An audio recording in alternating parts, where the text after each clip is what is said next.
जुल्म के साए में मुंह खोलेगा कौन, हम भी चुप रहेंगे तो फिर बोलेगा कौन। शेरों का जंगली कुत्तों ने शिकार कर लिया है। शेरों का जंगली कुत्तों ने शिकार क्यों किया?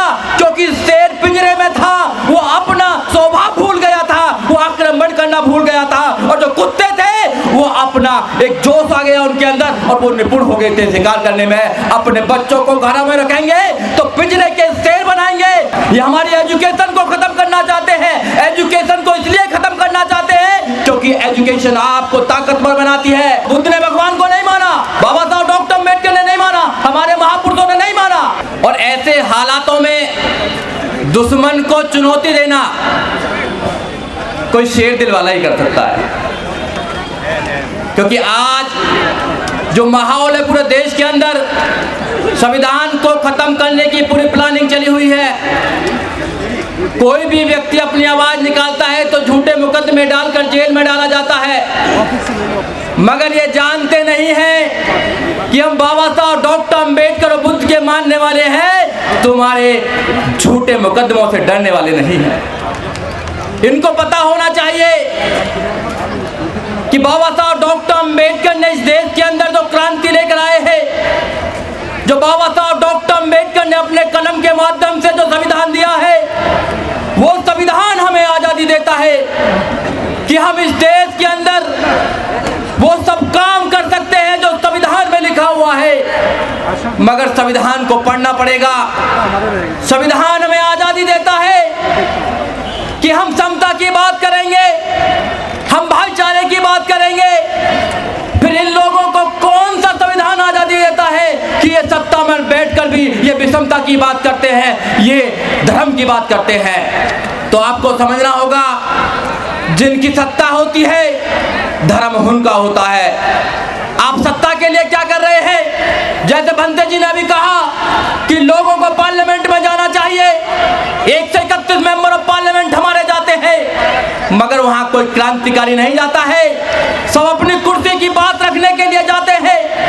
इस कुर्सी के लिए बाबा साहब डॉक्टर अम्बेडकर ने संघर्ष किया है और संघर्ष करके हमको एक आज़ादी दी है।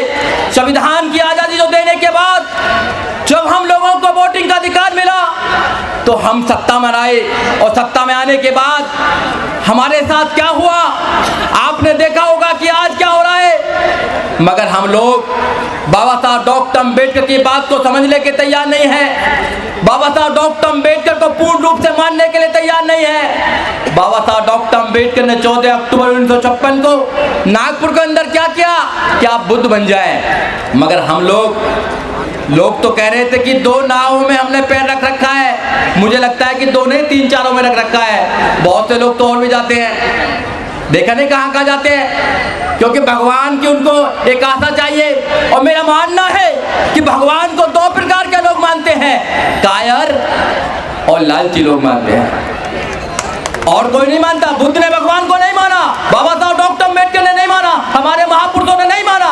हमारे महापुरुषों ने कहा कि मानव मानव एक समान की बात होनी चाहिए, भगवान की बात नहीं होनी चाहिए। हम भगवान और भाग्य पर विश्वास नहीं करते हैं, हम विश्वास करते हैं इंसानियत पर, हम विश्वास करते हैं संविधान पर, हम विश्वास करते हैं मानवता के अंदर।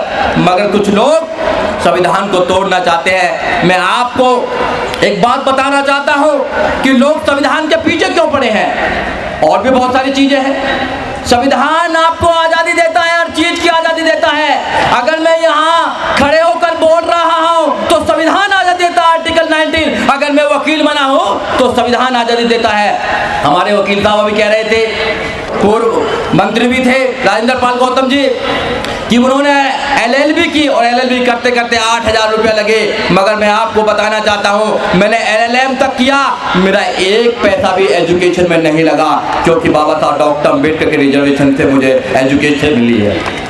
आपने देखा होगा जब यह सरकार थी 2007 से लेकर 2012 तक, तो जियो बैलेंस पर एडमिशन हुआ करते थे, मगर और सरकार में क्यों नहीं होते हैं, ये आपको समझना पड़ेगा। ये हमारी एजुकेशन को खत्म करना चाहते हैं।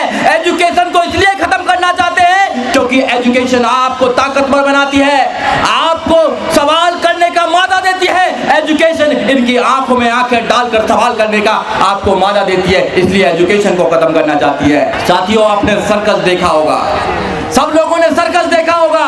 सर्कस में शेर हुआ करते थे, पहले शेर और बहुत सारे जानवर हुआ करते थे, मगर सुप्रीम कोर्ट ने आदेश दिया, एनिमल प्रोटेक्शन एक्ट आया, तो उसमें उनको आदेश देना पड़ा कि किसी भी जानवर को आप सर्कस में नहीं रख सकते हैं, तो सारे जानवरों को छोड़ना पड़ा, शेरों को भी छोड़ना पड़ा। अब शेरों को जंगल में छोड़ दिया। 10 दिन के बाद अखबार में लिखकर आया कि शेरों का जंगली कुत्तों ने शिकार कर लिया है। शेरों का जंगली कुत्तों ने शिकार कर लिया है। शेरों का जंगली कुत्तों ने शिकार क्यों किया? क्योंकि शेर पिंजरे में था, वो अपना स्वभाव भूल गया था, वो आक्रमण करना भूल गया था, और जो कुत्ते थे वो अपना एक जोश आ गया उनके अंदर और वो निपुण हो गए थे शिकार करने में। अपने बच्चों को घरों में रखेंगे तो पिंजरे के शेर बनाएंगे, उनका कोई भी शोषण करेगा, उनका कोई भी शिकार कर लेगा।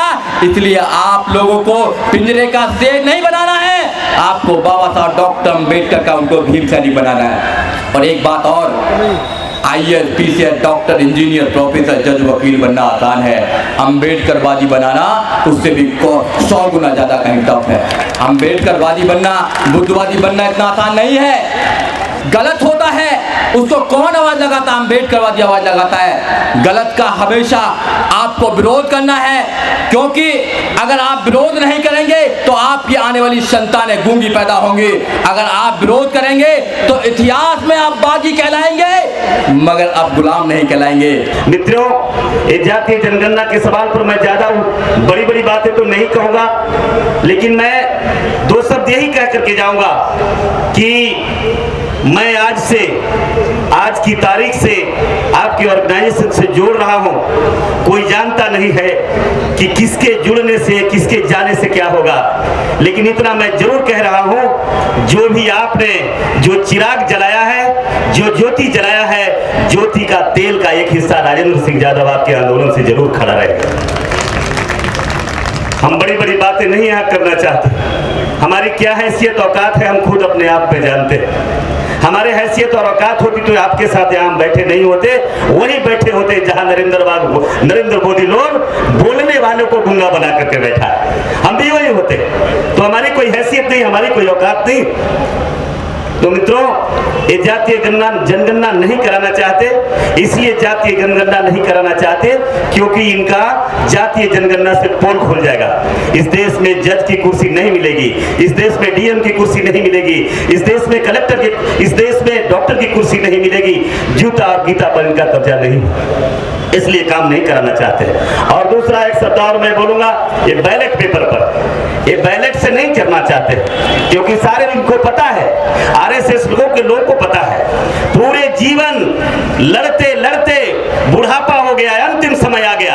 ये रिकॉर्ड निकाल कर देख लीजिए भारतीय जनता पार्टी का जो मुखौटा है आरएसएस, ये आरएसएस ही भारतीय जनता पार्टी को चलाती है। लड़ते लड़ते अंतिम समय में आपने देखा अटल बिहारी वाजपेयी को एनडीए के सरकार बनाना पड़ा, यानी नेशनल डेमोक्रेटिक अलायंस 25 पार्टियां एक साथ हुई तब जाके सरकार बना। और जैसे ही इस देश में बैलेट को खत्म कर दिया, वैसे ही इस देश में एक छत्र राज जो राज नरेंद्र मोदी का है, वो आप देख लीजिए, बेईमानी का सरासर अगर कोई माध्यम है, सत्ता लाने का कोई माध्यम है तो इनका ईवीएम। बिल्कुल इसका विरोध करना है। और 2024 बड़े कम समय है, 2024 में फिर यही ईवीएम आने वाला है और फिर इसी तरह से हमको मंच लगा करके लड़ना पड़ेगा। इसलिए मैं ओबीसी के साथियों, मैं आपसे आग्रह करता हूं, मैं आपसे निवेदन करता हूं कि ये तमाम लोग हम यहाँ हैं, आप कार्यक्रम बनाइए। और काश अगर हम यहाँ जो आए हैं, हम देख रहे हैं करीब करीब लोग यहाँ वक्ता है, करीब करीब बुद्धिजीवी है, करीब करीब पढ़े लिखे लोग हैं। हम अगर तमाम लोग मिलजुल करके ऑर्गेनाइजेशन ओबीसी देश, आज इस देश में आप 55% लोग हैं अकेले, मैं छांट नहीं रहा हूं एससी एसटी एनटी को, लेकिन अकेले ओबीसी के लोग को मैं कह रहा हूं, आप अगर तैयारी कर देंगे आने वाले समय में, जैसे 11-10 लाख की बात हमारे पूर्व के वक्ता ने कहा, मैं आज भी मैं कहता हूं, अगले आने वाले समय में आंदोलन का राह जिस दिन राह पकड़ लेगा, जिस दिन आंदोलन तेज हो जाएगा, उस दिन ईवीएम भी बंद हो जाएगा और आपका जो अधिकार की लड़ाई है वो पूरा हो जाएगा। और मैं उन्हीं से मैं आज कह रहा हूं कि आज क्यों आपके पेट में दर्द है, आज किस बात की की आपको तकलीफ है, इसकी बीज तो आपने बोया है। जब इसके पौधे निकल गए हैं और पौधे के बीज भी ऊपर हो गए हैं, उसका हिस्सा है। हम वही काम करना चाहते हैं जो आपके बाप दादा कई पुरखा पहले जिसका जन्म आप दिया था, मनुस्मृति के रूप में दिया था। हम आज भी हम समर्थन करते हैं इस सम्मेलन के माध्यम से, इस मंच के माध्यम से हम इस बात का समर्थन करते हुए, जातीय जनगणना का समर्थन करते हुए अपनी बात को आगे बढ़ा रहा हूं। और जो षड्यंत्र है हो रहा है इस देश में, मैं उस पर खासकर 1 मिनट का बात करूंगा, आपको प्रकाश डालना चाहूंगा। मित्रों, ये जातीय जनगणना इसलिए नहीं कराना चाहते हैं क्योंकि जो इनका जो कारनामा है पर्दे के अंदर, जूता से गीता तक जो कब्जा इनका है अकेला, इस देश में अकेले 100 रोटी में 99 खाना चाहते हैं। इनको लगता है जातीय जनगणना से पर्दा उठ जाएगा। और हमारे लोग हैं जिनके लिए हम लड़ रहे हैं, जिनके लिए पूरे देश से आकर लोग संघर्ष कर रहे हैं, वो नौजवान, जिस नौजवानों के लिए जिस दिन हमारी इस लिस्ट में 10 लाख लोग क्रॉस हो गए, उस दिन आप जिस भी सरकार से, चाहे मोहन भागवत जी खुद ही प्रधानमंत्री बन जाए, जिस सरकार से जो कहोगे आप वो आपको मिल जाएगा। 10 लाख लोग जेल जाने के लिए तैयार नहीं, बेकरार परेशान चाहिए कि मैं जेल कैसे जाऊं पीसफुल प्रोटेस्ट करते हुए। ये लिस्ट बनाने की कोशिश किया जाए, ये लिस्ट तैयार की जाए, उसमें मेरा भी नाम लिखा जाए जिस भी नंबर पे आता हो, 1 से लेके 10 लाख तक। यही सबसे बड़ा टेस्ट है, यही मेरी गुजारिश है। ये 2 काम हमने कर लिए तो हमें ये जल्द से जुलूस इतने करने की आवश्यकता नहीं पड़ेगी। हम अपने 4-5 मुद्दे तय करेंगे और जेल भरो आंदोलन करेंगे। बहुत बहुत धन्यवाद। जय भीम, जय भारत, जय संविधान।